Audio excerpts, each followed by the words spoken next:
Hello everyone, and welcome to Power Pages Tips. My name is Nicholas Hayduk, and this is tip number 250, Analytics Dashboard.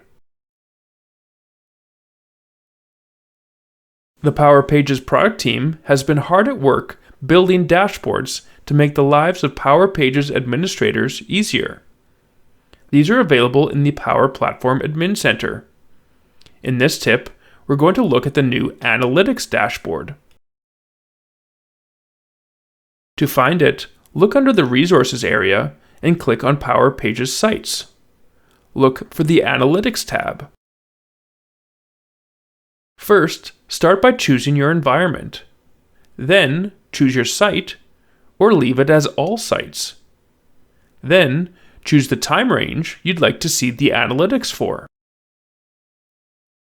The data you'll see is the number of monthly, weekly, and daily active users. You can see this broken down by all users, authenticated users, and anonymous users.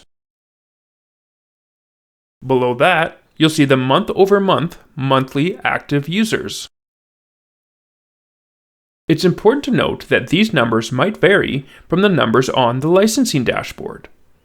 This is because users accessing the site using a Power Apps license won't count towards the numbers on the licensing dashboard, but they will count towards the numbers on the Analytics dashboard.